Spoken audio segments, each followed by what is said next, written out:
I am going to start preambles topic. So first question is which of the following word was not added to the preamble by the 42nd Amendment Act 1976? इसके option है socialist, secular, integrity, fraternity.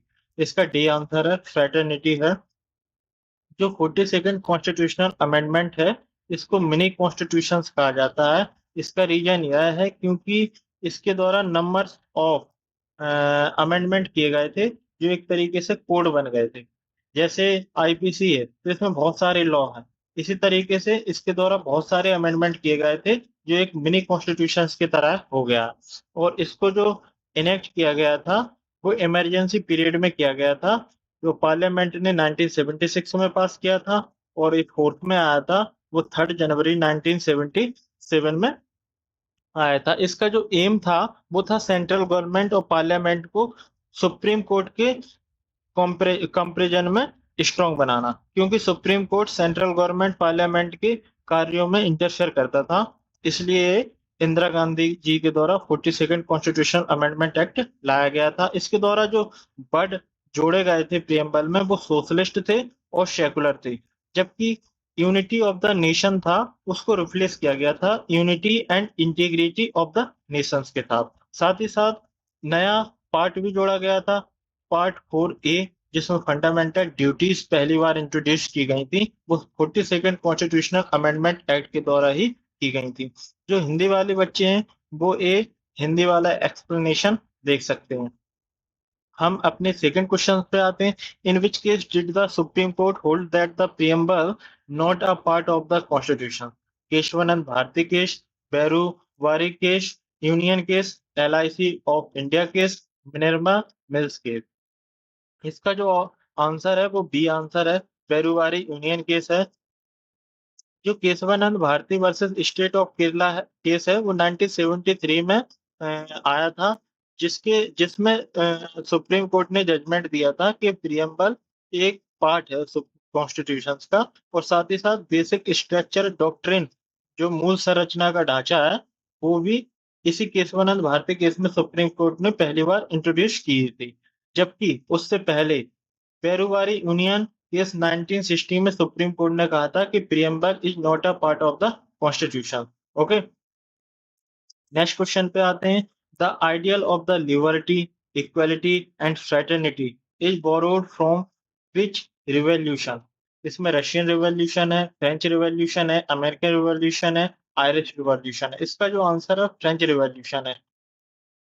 French revolution जो है 1789 में हुई थी, जिसमें जो मूल कॉन्सेप्ट थे वो लिबर्टी, इक्वालिटी एंड फ्रेटर्निटी के बेस पर फ्रेंच में हुई थी। और ये सारी कॉन्सेप्ट भारत ने भी फ्रेंच रिवॉल्यूशन से इंस्पायर्ड होके लिए हैं, जैसे लिबर्टी, इक्वालिटी एंड फ्रेटर्निटी, और अपने कॉन्स्टिट्यूशन में इनको जगह दी है। साथ ही साथ रशियन रिवॉल्यूशन जो हुआ था उससे हमने सोशलिज्म और कम्युनिज्म को लिया है। हमारा जो फोर्थ क्वेश्चन है वो है the exact date of adoption mention in the preamble of. इसका मतलब ये है कि कॉन्स्टिट्यूशंस को जो अडॉप्ट किया गया था वो डेट मेंशन है प्रियम्बल में, तो वो कौन सी डेट है? 26 जनवरी 1950, 26 नवंबर 1949, 15 अगस्त 1947, 24 जनवरी 1950।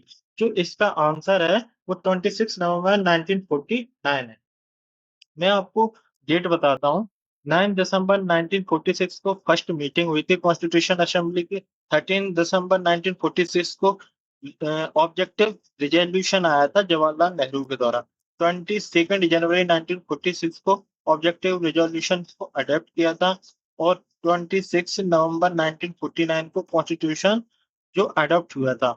लेकिन अगर क्वेश्चन आए कि कंप्लीटली कॉन्स्टिट्यूशन अडॉप्टेड इन 26 नवंबर 1949, तो ये गलत हो जाएगा, क्योंकि कंप्लीट नहीं हुआ था, कुछ पार्ट को छोड़ दिया गया था, इसलिए पार्शियली हुआ था। पार्शियली लिख के आएगा तो 26 नवंबर 1949 करेक्ट होगा। और जो 24 जनवरी 1950 थी, इस डेट को कॉन्स्टिट्यूशन असेंबली जो मेंबर थे उनके द्वारा साइन किया गया था, जबकि 26 जनवरी 1950 को ये फोर्स में आया था। कॉन्स्टिट्यूशन कंप्लीट कॉन्स्टिट्यूशन फोर्स में आया था जिस दिन हम आज रिपब्लिक डे मनाते हैं, 26 जनवरी मनाते हैं। हमारा 5वां क्वेश्चन जो है वो है the preamble is based on the objective resolution drafted and moved by. इसका जो ऑप्शन है doctor B are Ambedkar, Sardar Vallabh भाई पटेल, जवाहरलाल नेहरू, बी एन राव। इसका जो सही आंसर है वो जवाहरलाल नेहरू है। देखो डॉक्टर बी आर अम्बेडकर जो है वो ड्राफ्टिंग कमेटी के चेयरमैन थे। सरदार वल्लभ भाई पटेल थे, वो बहुत सारी कमेटी के चेयरमैन रहे हैं। वो बेसिकली रिलेटेड रही हैं प्रोविंस एंड माइनॉरिटीज इशूज से। ठीक है। Jawaharlal Nehru drafted and move the objective resolution, जिसके द्वारा प्रियम्बल्स को इंट्रोड्यूस किया गया था। ठीक है। बी एन राव जो थे वो एडवाइजर थे कॉन्स्टिट्यूशन असेंबली के। Thank you.